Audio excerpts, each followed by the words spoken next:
안녕하세요. 오늘도 사연살롱을 찾아주셔서 감사합니다. 저는 평범한 40대 여자입니다. 스스로 제가 남들과 크게 다르지 않은 사람이라고 생각해요. 하지만 저의 사연을 아는 사람들은 의례 저를 불쌍하다고 하기도 하고 또 일부의 사람들은 팔자가 사납다고 말하기도 하는데요. 아마도 그건 제가 결혼한 지 2년 만에 남편을 잃고 혼자 어린 쌍둥이를 키우며 시어머니까지 모시고 살고 있었기 때문일 거예요.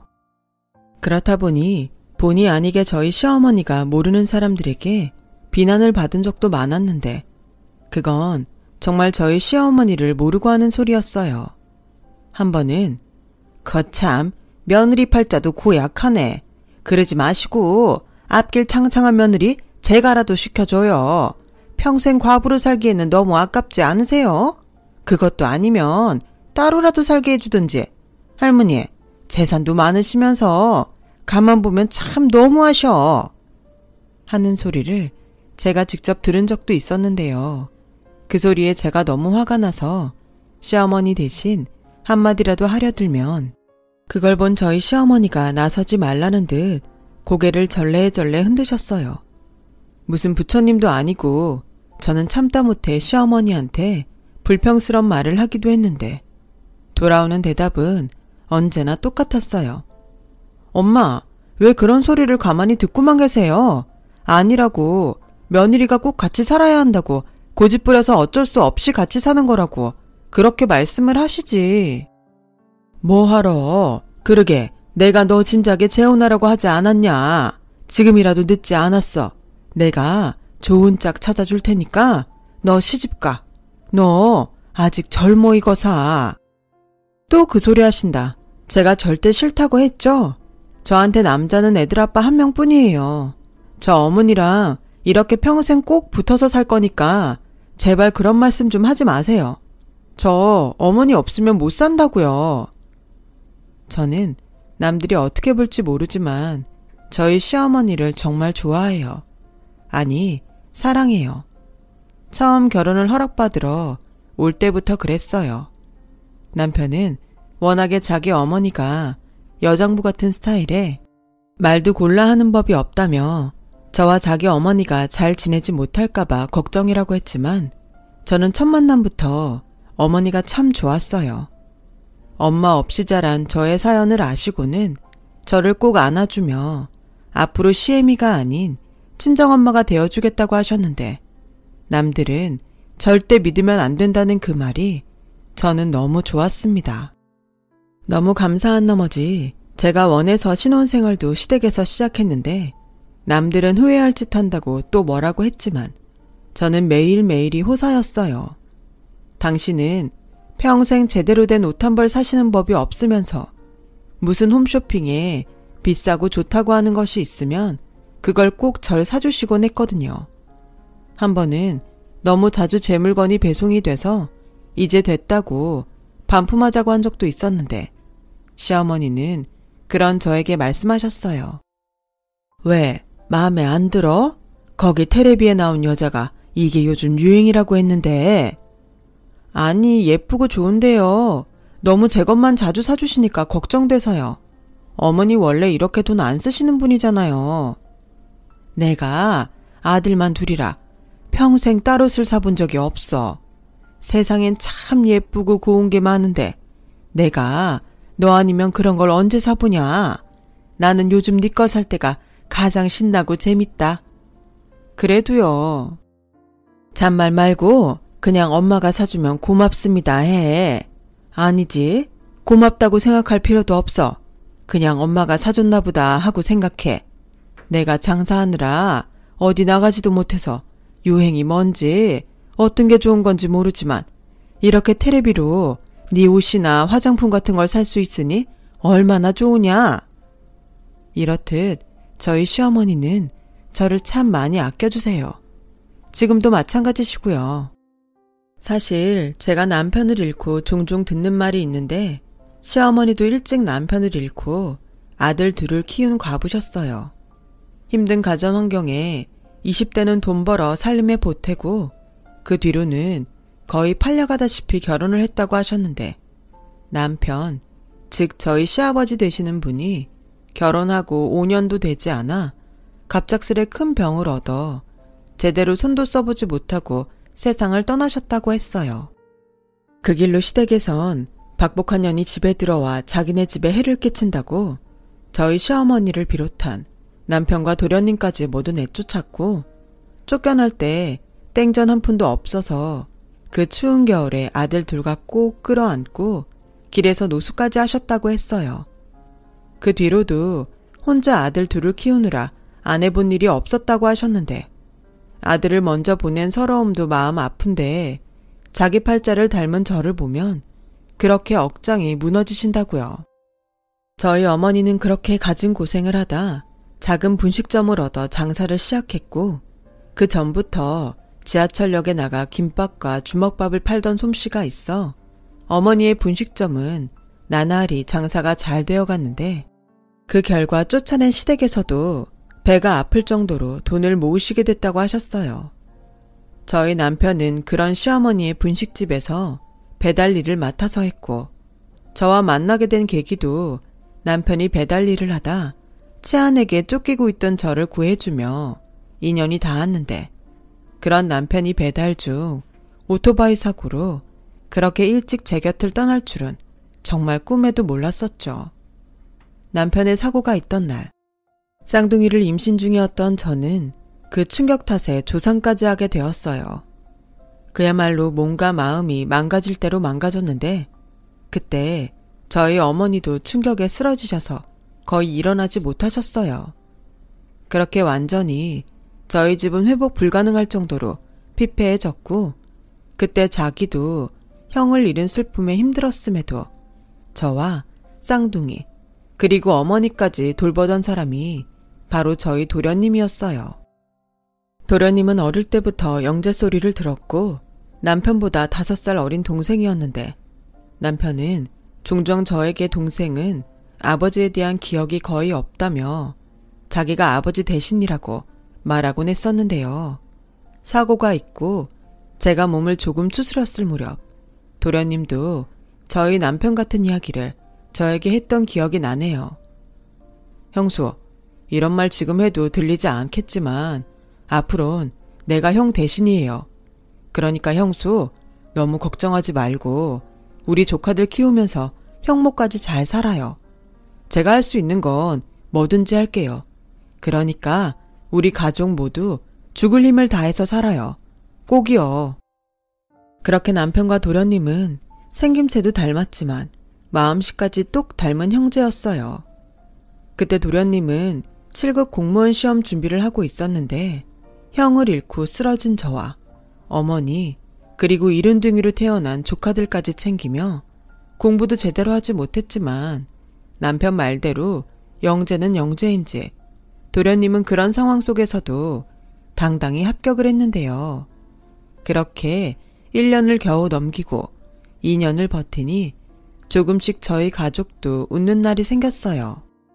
무엇보다 공무원이 된 도련님이 5년 만에 결혼하고 싶은 여자가 있다며 집에 데려오겠다고 한 날은 마치 명절처럼 집안 분위기가 들썩였는데 저도 그렇고 저희 어머니까지 새 식구가 들어올지도 모른다는 설렘에 밤에 밤잠도 제대로 자지 못할 정도였어요.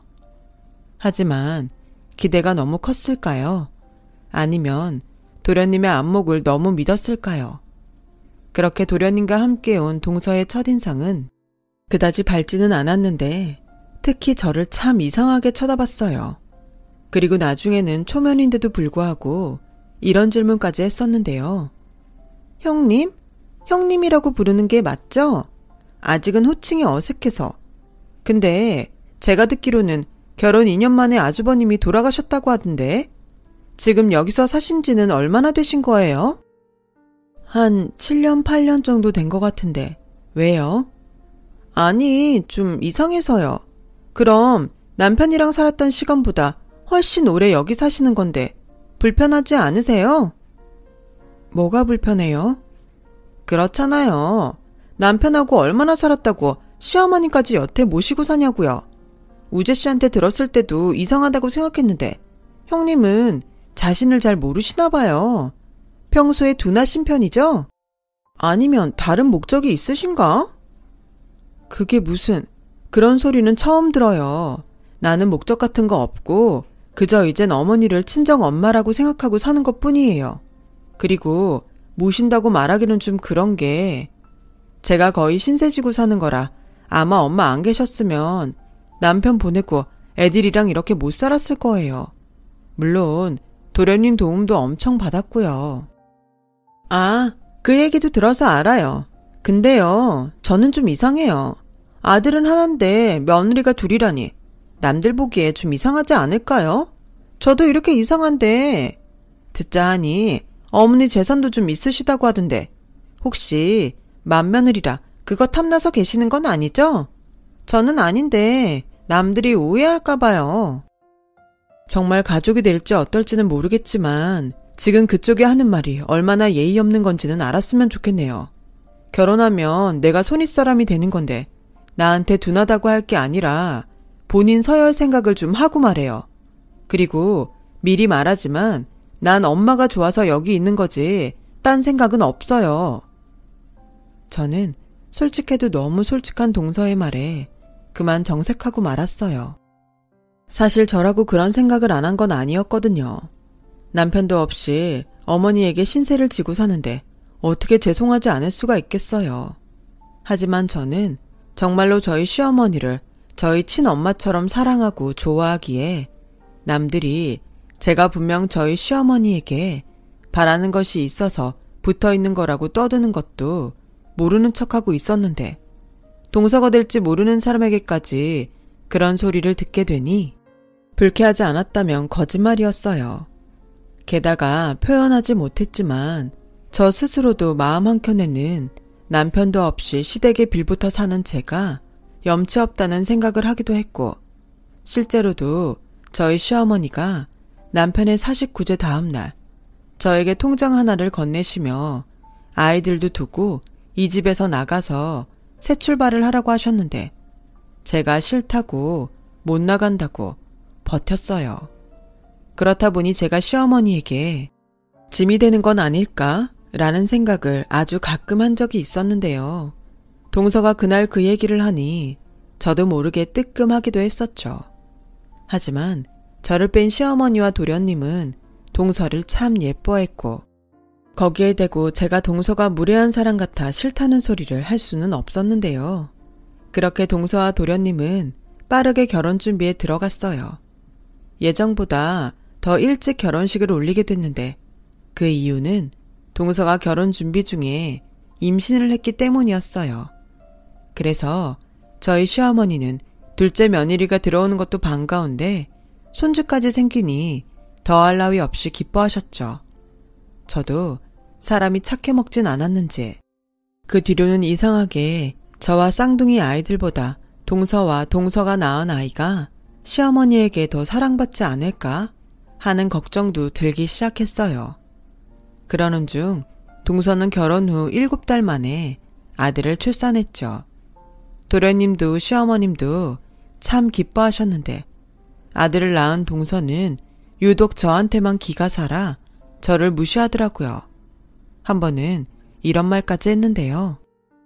형님, 제가 아들 낳아서 배 아프죠?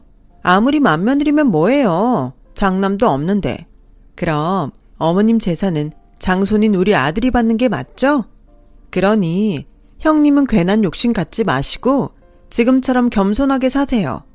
저 나중에 재산 가지고 형님이랑 싸우기 진짜 싫거든요.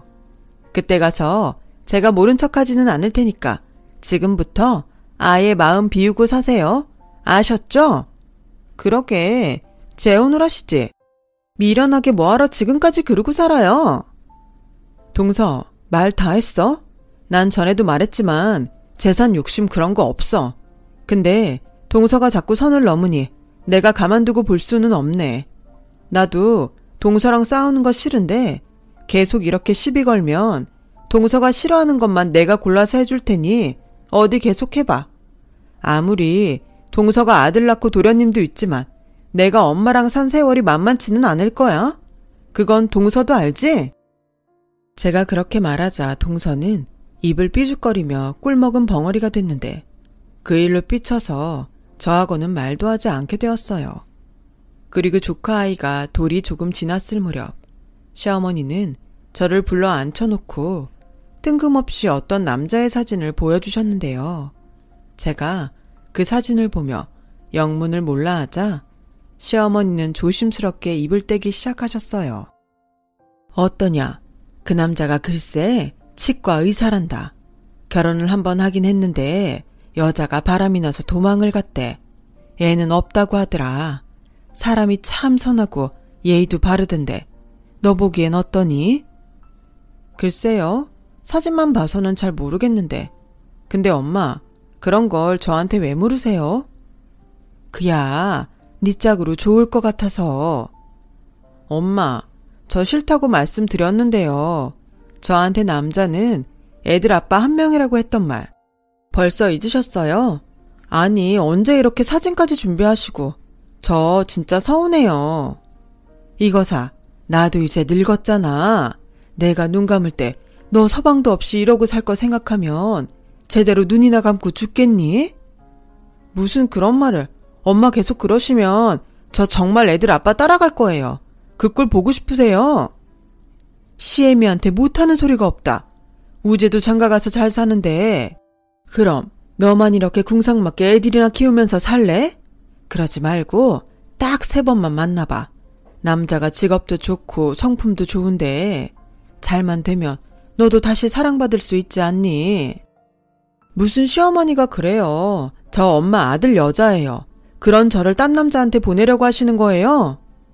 그래, 난 내 아들 그렇게 가고 나서 그냥 널 딸로 생각하기로 했다. 나는 내 딸이 꽃다운 젊은 나이 이렇게 아깝게 보내게 하고 싶지 않아. 내가 살면 얼마나 살겠니? 너 나 없으면 그땐 어쩔래? 그러지 말고 시집 가. 저는 시어머니가 어떤 마음으로 그런 말씀을 하시는지 다는 알지 못했지만 영 모르진 않았어요. 뭐 처음 듣는 소리도 아니었고요. 하지만 이렇게 누군가의 사진을 가지고 오신 적은 처음이라 그날은 좀 많이 놀랐는데요. 보통 같으면 이렇게 싫다고 정색하면 며칠은 잠잠했었는데 이상하게도 그 남자의 어디가 그렇게 마음에 드셨는지 제 의사와는 상관없이 시어머니는 약속 날짜를 덥석 잡아오셨어요. 엄마, 이미 약속을 했다고요? 싫어요. 제가 그 남자를 왜 만나요? 그냥 나가서 맛있는 거나 얻어먹고 와. 그냥 친구 하나 사귄다고 생각하면 되잖아. 싫어요. 이 엄마 소원이다. 딱 3번만 만나면 그 뒤에는 아무 소리 안 할게. 너 시집가라는 소리도 안 할게. 정말이죠? 저 딱 3번만 그 남자 만나면 엄마 이제 그 소리 안 하실 거죠? 약속하신 거예요? 저는 자신이 있었어요. 쌍둥이 아이들을 키우면서도 하늘에 있는 남편과 저는 이어져 있다고 굳건하게 믿어왔고 세상 그 어떤 잘난 남자를 만나도 제 마음은 변하지 않을 거라고 생각했기에 저는 그 남자를 만나러 나갔어요. 그런데요, 뭐든 쉽게 장담하면 안 된다고. 시어머니가 소개해준 남자는 시어머니 말씀처럼 매너가 좋았는데 사람이 착하기까지 해서 제가 초면에 재혼 생각 없다고 못을 박았는데도 괜찮다며 그냥 이것도 인연인데 친구라도 되자더군요. 저를 편안하게 해줬어요. 그렇게 1번, 2번, 3번을 만났는데 사람이 싫지 않았어요. 은근 시어머니는 어떤 진전이라도 있길 바라시고 도련님까지 나서서 좋은 사람 같으니 진지하게 생각해보라고 하는데 말은 그럴 일 없다고 했지만 사실 마음은 조금 흔들렸어요. 그도 그럴 게 이 남자가 이젠 마지막이다 하고 만났을 때 이런 말을 했었는데 저는 만약에, 그러니까 정말 만약이요. 미정씨와 결혼하게 된다면 지금 미정씨가 모시는 시어머니를 장모님처럼 생각할 겁니다. 지금처럼 모시고 살아도 저는 좋아요. 미정씨가 그렇게나 챙기시는 분인데 제가 평생 챙겨드려야죠. 쌍둥이들한테도 아빠의 빈자리를 제가 꼭 채워주고 싶어요. 그 말이 집에 오는 내내 제 귓가에 맴돌았어요.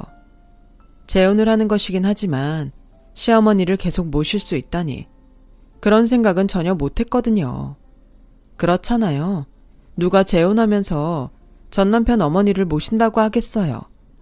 그래서 처음엔 무슨 그런 말을 하냐고 했었는데 자기도 어릴 때 부모님이 헤어져 어머니와 살지 못해 어머니의 정이 많이 고프다고도 했었는데 저도 같은 아픔이 있다 보니 마음이 조금 기울었어요. 그래서 3번 만남이 끝난 이후에도 3개월을 넘게 이 남자를 진지하게 만나게 됐어요. 평소 눈치 빠른 시어머니는 제가 정말 재혼이라도 할 거라고 생각했는지 저를 또다시 조용히 불러 앉히시고는 이렇게 말씀하셨죠. 사람 일이라는 게 원래 뜻대로 안 되는 거다. 난 네가 재혼을 한다면 정말 기쁠 것 같아. 그러니 그 사람이 마음에 있다면 망설이지 마. 내가 너 혼수며 예물 같은 건 다 해줄 거야. 엄마, 그런 소리 마요. 그리고 만약에 정말로 제가 그 사람이랑 재혼을 한다고 해도 저는 지금처럼 엄마랑 같이 살 거예요. 사람들이 또 수군거리겠지만 뭐 어때요? 우리만 좋으면 됐지. 이거사, 그래도 그건 아니지. 혹시 아니? 내가 지금은 이런 마음이어도 나중엔 바뀔지 모르지. 그러니 그러지 말고 이제라도 네 인생 살아. 그리고 나중에 시끄러워지지 않게 지금 가게랑 건물은 네 앞으로 해주려고 한다. 네? 엄마, 그게 무슨 소리예요? 저 그거 필요 없어요. 괜히 그거 가지고 저랑 동서 싸움만 나요. 그러니 하는 소리다. 둘째가 다 좋은데 애가 욕심이 너무 많아. 나중에 나 없으면 그게 어떻게 나올지 모른다. 지금도 아들 낳았다고 너한테 갖은 유세를 떨지 않니? 그러니 이참에 조용히 명의만 옮겨놓자. 그래도 싫어요. 엄마는 딴 남자한테 시집가라고 하면서 뭐하러 재산까지 절져요. 저는 안 받을 거예요. 그리고 동서 성격에 이 사실을 알면 가만히 있긴 하겠어요. 제가 남들이 뭐라고 했던 떳떳했던 이유는 정말 욕심이 없었기 때문이라고요. 그래, 그걸 내가 왜 모르겠니? 그냥 우리 손녀들 생각해서 미리 주고 싶은 거야. 네가 재혼을 해도 우리 손녀들은 내 아들 핏줄인데 그것들 학비며 결혼 자금으로 쓰라고. 그리고 둘째한테는 지금 사는 아파트 주는 걸로 얘기 끝내놓을 거야. 그러니까 너 걱정 안 해도 돼. 지 남편 돈 잘 버는데 아파트 줬으면 됐지. 그럼 우리 애들 다 컸을 때 그때 주세요. 그리고 엄마 계속 그런 말씀 하실 거면 저 그 남자도 이젠 안 만날래요. 무슨 정리하시는 것도 아니고 계속 그렇게 말씀하세요. 저 불안해요. 그러니까 재혼이고 뭐고 다 없던 걸로 하고 저 그냥 늙어 죽을 때까지 엄마랑 같이 살래요. 아유, 이거사, 내가 시간이 없어서 그래. 그때였어요. 시어머니가 마치 차례에 걸린 듯 기침을 하기 시작했고 저는 얼른 부엌으로 뛰어들어가 물을 가지고 왔는데 그새 피를 토하신 어머니가 방바닥에 묻은 피를 급하게 닦고 계시더군요. 그 모습에 놀란 제가 들고 있던 컵을 놓치고 말았어요. 그리고 제가 너무 놀라 당장 병원에 가자고 소리소리를 질렀는데 어머니는 그제서야 당신이 살 날이 많지 않다며 울면서 저에게 얼른 시집가라는 소리만 그렇게 하셨는데 이제야 어머니가 그렇게나 저를 떼어놓으려고 했던 이유를 알 것 같았어요. 하지만 아픈 어머니를 두고 제가 가긴 어딜 가겠어요. 그 뒤로 싫다는 어머니를 억지로 병원에 입원시키고 장사는 제가 알아서 하겠다고 하며 병원과 가게를 오가는 생활을 하게 되었어요. 의사 선생님은 이미 폐암이 많이 진행돼서 손 쓸 수 없는 상태라고 했고 저는 이대로 어머니까지 보낼 수 없었기에 매일 울면서 병원을 다녔죠. 그날도 분식집 점심 장사를 끝내놓고 병원에 갔는데 그동안 아무리 오라고 해도 한 번을 오지 않았던 동서가 병실 복도에서 누군가와 얘기를 하고 있었어요. 저는 도련님이랑 같이 왔나 싶어 가까이 가려고 했는데 글쎄 동서와 꽤 친한 듯 이야기하고 있는 사람은 한동안 제가 재혼까지 생각했던 그 남자였고 저는 얼른 화장실 쪽 벽에 숨어 그들이 말하는 소리를 들었는데 정말이지 온몸에 소름이 다 돋을 정도였어요. 그리고 이 사실을 도련님과 어머니에게 알려야겠다는 생각에 핸드폰으로 동영상을 찍었는데 손이 어찌나 떨리던지 하마터면 손에서 핸드폰을 놓칠 지경이었죠. 그러게 내가 빨리 진도 빼라고 했지? 노인네 오늘 나한테 뭐라고 했는지 알아? 아파트 하나 받고 꺼지래. 형님한테 상가구 가게구 다 줄 거라고. 나보고 탐내지 말라고 하더라. 너는 어떻게 된 게 판 다 깔아줬는데 여직 과부 마음 하나를 못 잡냐? 야, 그 과부가 보통 과부인 줄 알아. 아주 열려야. 너랑은 차원이 다른 여자라고. 내가 오죽하면 저 노인네까지 모실 수 있다고 마음에도 없는 소리까지 했겠어. 근데 노인네가 며칠 못 버티고 이 난리가 나서 네 형님 내 전화도 안 받아. 전화 안 받으면 포기할 거야? 그 상가가 얼마짜린데? 아파트랑 그 상가 팔아서 다른 목 좋은데 상가 사잖아? 그럼 우리 아들이랑 당신이랑 나 평생 놀고 먹을 수 있는데 이대로 포기할 거야? 남자가 이럴 때일수록 팍팍 밀고 가야지. 원래 누군가한테 기대고 싶을 때 그때가 기회인 건 몰라? 알았어. 내가 오늘부터는 아주 집에 쳐들어가서라도 그 여자 어떻게 해볼라니까 바가지 좀 그만 긁어. 그러는 너는 네 남편한테 안 들켰지? 당연하지. 내가 그렇게 허술한 줄 알아? 이쪽은 아무 문제 없으니까 당신이나 잘해. 당신 자꾸 이렇게 나 실망시키면 나 그냥 이 집 며느리로 계속 산다? 그건 안 될 소리지. 너랑 나 혼인신고만 안 됐을 뿐 이미 같이 산 게 10년이 넘었는데. 그리고 네 아들도 내 핏줄인데 그런 소리를 하면 안 되지. 빨리 여기 일 정리해서 얼른 뜨자.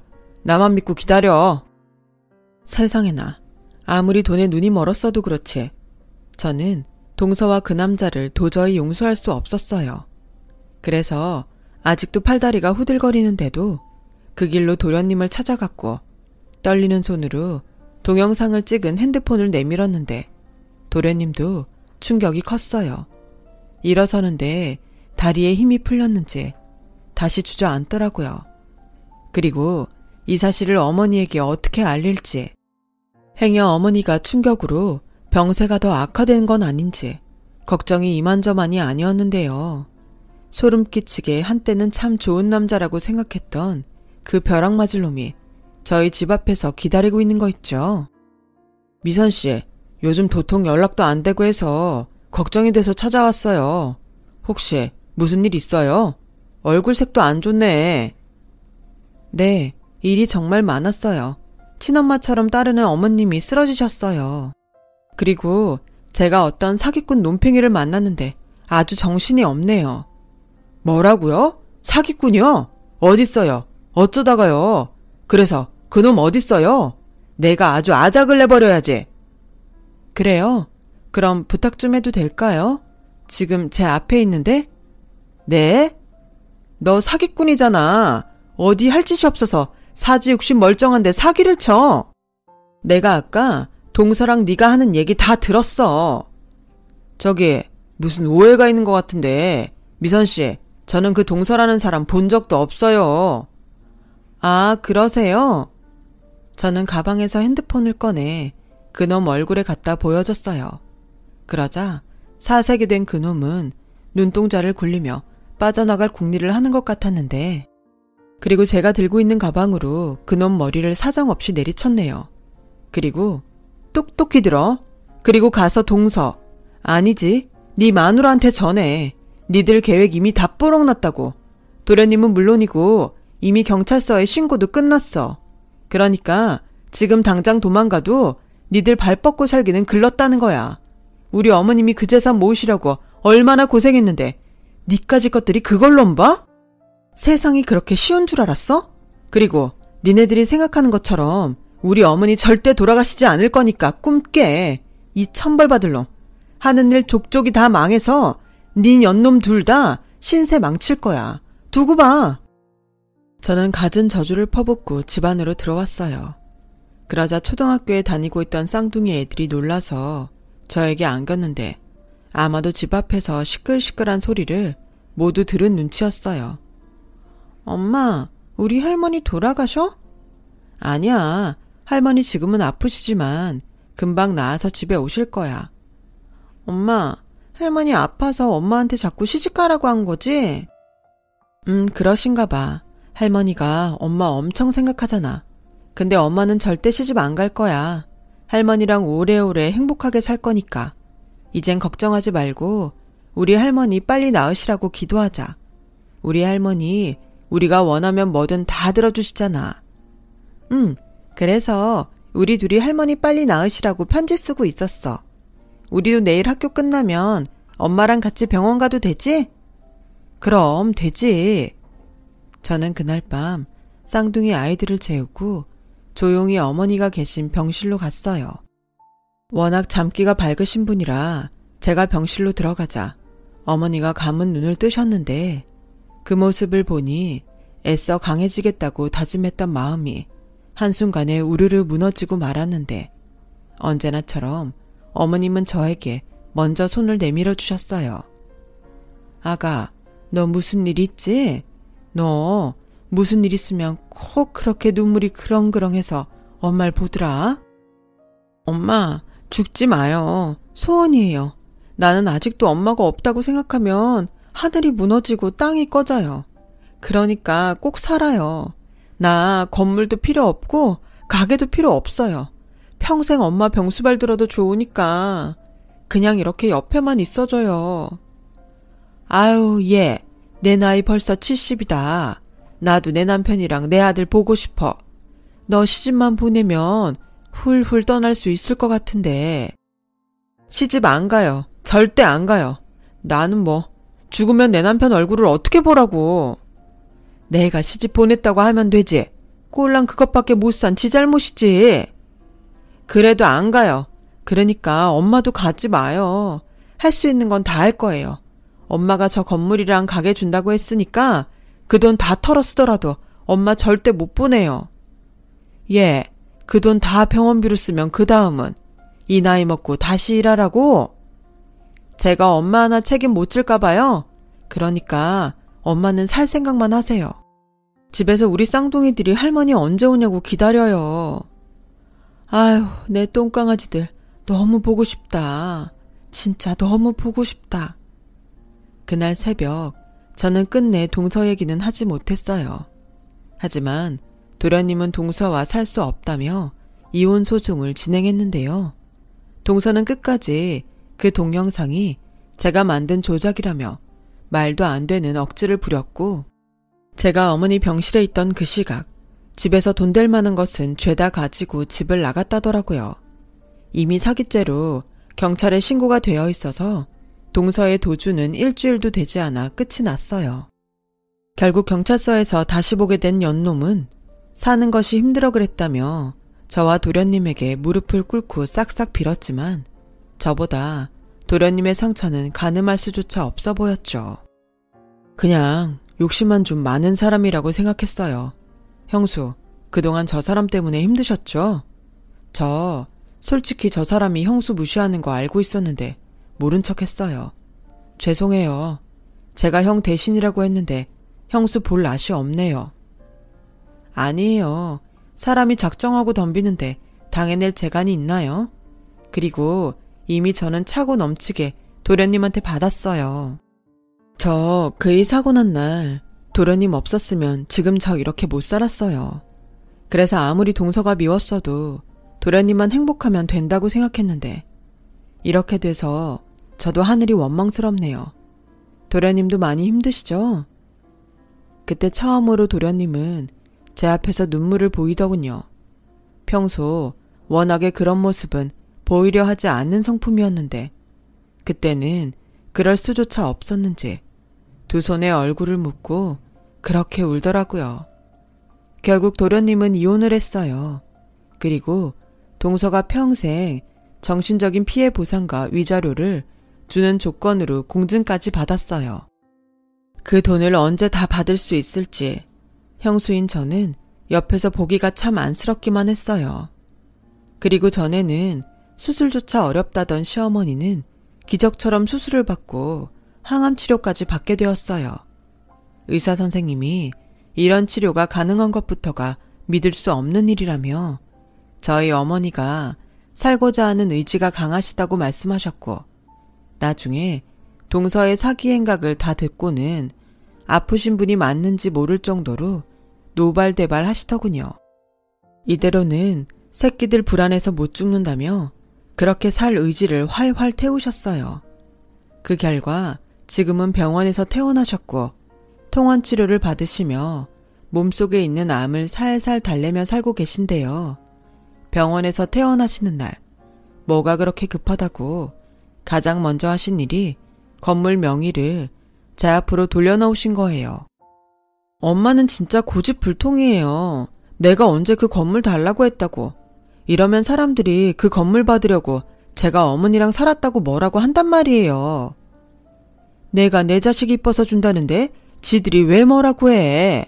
그리고 나 네 소원대로 아주 오래 살 거니까 괜히 재산 가지고 이런저런 일 생기지 않게 하려고 그런다.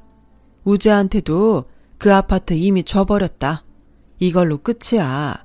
나 이제 빈털터리 할망구니까 너 나 버리면 안 된다. 버리긴요. 자식이 부모 버리는 거 봤어요? 저는요. 엄마가 남편보다 더 좋아요. 안다. 네가 나를 너무 좋아해서 내가 널 두고 갈 수가 없어. 아가, 이제 시집가라는 말 안 할 테니 너랑 나랑 지지고 볶고 살자. 저는 어머니의 그 살자라는 말이 참 좋았어요. 그리고 아무래도 좋은 공기 속에 살면 도움이 될 것 같아서 이참에 서울하고는 좀 거리가 멀어도 시골로 이사를 왔습니다. 아이들도 자연 속에서 뛰어놀아 좋다고 하고 어머니도 이제사 고향으로 돌아온 것 같아 좋다고 하셨어요. 그 덕인지 3년이 지난 지금도 어머니 몸속에 있는 암세포는 더 이상 자라지도 전이가 되지도 않고 있어요. 제 마지막 바람은 완치까지는 어렵더라도 이렇게나마 어머니와 편안하게 이곳에서 지내는 것이랍니다. 도련님은 그 후 좀 많이 힘들어했어요. 내내 힘들게 지내시다 최근엔 휴직계를 내고 전국 여행을 하고 있는데 매일 걷는 게 일이라고 하더라고요. 어머님은 무슨 도인이라도 될 거냐며 뭐라고 하셨지만 저는 도련님이 그렇게 걸어서 끝끝내 제자리로 돌아올 거라는 것을 믿어 의심치 않아요. 인생에 한번 휘청했다고 그걸로 끝은 아니잖아요. 제가 어둠 속 그 터널을 빠져나와 다시 웃었듯 저희 도련님도 그런 날이 꼭 올 거예요. 그리고 그 터널 끝엔 저희 가족 모두가 함께 있을 수 있도록 저는 오늘도 저희 하나밖에 없는 어머니와 선물 같은 하루를 삽니다. 매일 눈을 뜰 수 있다는 것이 행복한 요즘이에요. 내일이 있다는 건 어느 누구도 줄 수 없는 선물이라는 걸 이 사연을 통해 꼭 말하고 싶습니다. 지금까지 저희 이야기 들어주셔서 감사해요. 좋은 인연만 함께 하시길, 그래서 매일매일이 소중한 선물이 되시기를 진심으로 바라겠습니다. 여러분, 사연 댓글에 응원과 현명한 조언 부탁드려요. 좋아요와 구독은 저에게 큰 힘이 됩니다. 오늘도 좋은 일 가득하세요.